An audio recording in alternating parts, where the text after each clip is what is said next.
So basically, what is the Iron Dome? It's an anti-rocket system. It's made up of ground launchers, a radar, and it fires volleys of interceptors that shoot down incoming rockets. And it's designed to be used against short-range rockets. There's an analogous system that is designed to be used against medium and longer range rockets called David Sling, and that was used today, Israel says, to intercept a ballistic missile, which Hizballah says it fired towards the �Blilot intelligence base north of Tel Aviv, the same site that had attacked with the drone strike several weeks ago. But I'm talking about the Iron Dome, and each Iron Dome launcher can hold 20 interceptor missiles. These are called Tamir missiles.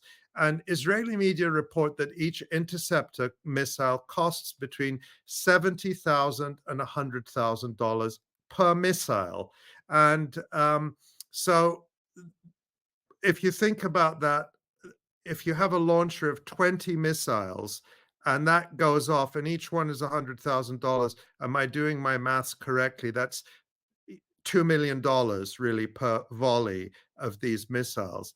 And the system is designed only to fire when its radar detects that the rockets are headed towards built-up areas or other valuable assets, presumably like military bases or industry and so on. And Israel claims that the system is 90 to 95% effective. But I'm not going to go into that. That's not something I have enough information to really contest or to prove.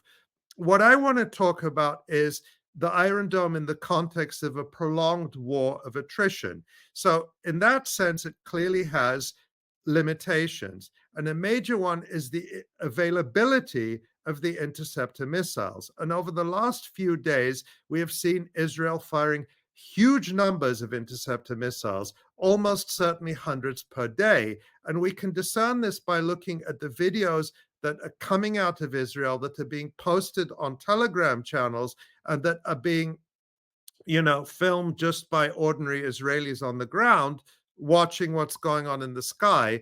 And let's just show one to give an example.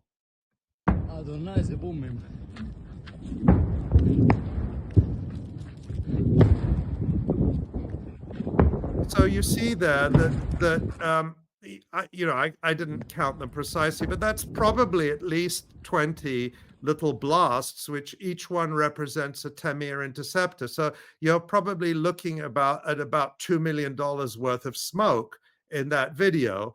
And there are just tons of these videos all over, coming from all over the Galilee and all over, northern Israel. So, if you add it up, you easily get to hundreds of interceptors. And this is only, 3-4 days into this. So it's very likely that one of Hezbollah's strategies is to try to exhaust Israel's supply of interceptor missiles by firing just constant barrages of these very cheap 𝐄𝐥𝐞 missiles, and perhaps other types of missiles that John knows more about. But the basic 𝐄𝐥𝐞 would be the one that they're probably firing a lot, these sort of rocket artillery missiles. So the question then, if we're looking at a very prolonged war of attrition, is how many Tamir interceptors does Israel have? Well, that number is not publicly available, but we have seen Israeli experts and military people express concern about the number of available interceptors and that the rate of production can't keep up with the rate of firing. So, for example, in June, NPR, the US government-backed radio network, reported, quote, "A new conflict in Lebanon would challenge Iron Dome in another way. Israel does not have an infinite number of interceptor missiles in its stockpile." And they quote, 𝐓𝐡𝐞 𝐄𝐥𝐞𝐜, a retired Israeli general, is saying that since October 7th, and remember this is in June, Israel had fended off attacks from every direction. As it has done so, it has been expending missiles faster than they can be manufactured, end quote. And then they quote this General 𝐄𝐿 saying, after 8 months of thousands of interceptions, it's a big challenge. And while we do not know how many interceptors Israel has, we know that they are not being produced very quickly. They are made by Raytheon, which is a US weapons company, and Rafael, which is an Israeli weapons company. And in February, these companies announced a joint project to build interceptors at a new factory in the United States, starting in 2026. And they estimate that the factory will be able to produce up to 2,000 Tamir interceptors per year, and that not all of these would be destined for Israel. And 2,000 sounds like a lot, but that's easily the number of interceptors that Israel could be firing in just a couple of days in case of an even bigger escalation. The NPR article also quotes various Israeli experts saying that Hezbollah has learned to exploit other vulnerabilities in the Iron Dome system. This includes using anti-tank missiles that fly very low to the ground and that can evade the Iron Dome radar, and destroying the Iron Dome launchers themselves. And we've actually seen that happening in the past few months in some of the videos that John has shown us in his resistance reports. And in October, the publication Israel Defense reported that Israel was entering the war on Gaza with a large stockpile of interceptors for Iron Dome that it had built up over time, but that once these stocks run low, it would be difficult to substantially increase the rate of production. The article says that in case Israel starts to run low on stocks, it has contingency plans to reduce the size of the areas that are being protected, which would increase the risk to civilians. The article states, quote, producing an interceptor takes a long time. There are thousands of interceptors on the production line at any given moment, with each batch at a different stage in the process. Normally, there are purchase orders and a known schedule for delivery. When there is an emergency situation, such as the one the State of Israel found itself in on Saturday, October 7th, there is a need to advance supplies. However, there is no magic in the defense industry. An interceptor production procedure includes hundreds or thousands of different suppliers in the world, starting from the raw materials to components such as screws or bolts. The suppliers are also forced to switch from routine to emergency production, and this is not always possible in an immediate time frame.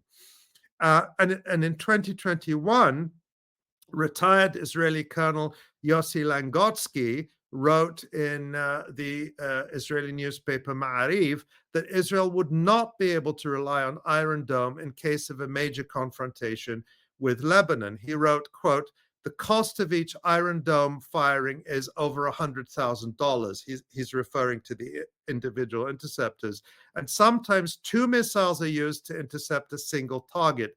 Hence, preparing a sufficient inventory of missiles for Iron Dome to deal with the missile threat will require many billions of dollars. Because of this, the IDF, the Israeli military, will be able to field a limited number of missiles that will be sufficient to operate the dome systems for a limited period of time only. In other words, the Iron Dome system will be able to help mainly against Hamas missiles, but much less against Hezbollah's missiles and Iran's missiles, which are from the more sophisticated league, end quote.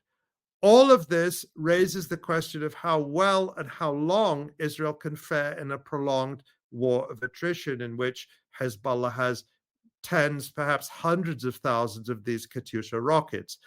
Also of note is that the issue of producing enough air defense missiles is not unique to the Iron Dome system.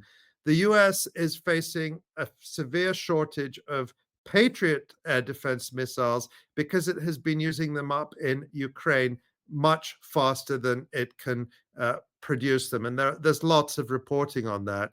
It also faces a similar problem in the Red Sea, where the US Navy has been firing off far more missiles than it can afford to expend to try to defeat the naval blockade imposed by Yemen's Ansarullah movement.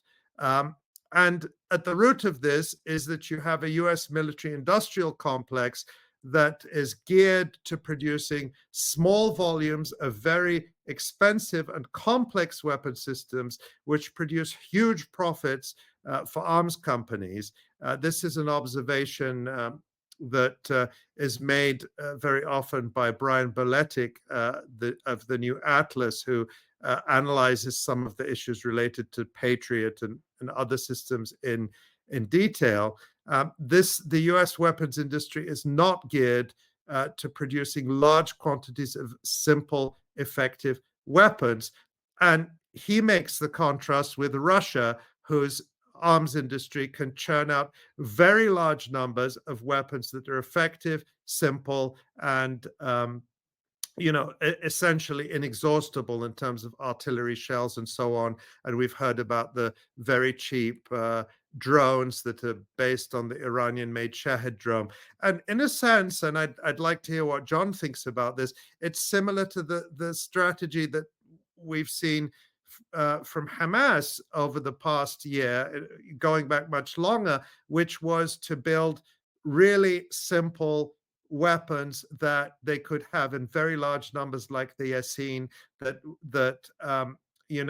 they can put into the hands of all their fighters. There's kind of an analogy there. So I just wanted to look into that because I was very curious about the Iron Dome, and I wanted to understand what the implications of a prolonged war of attrition would be.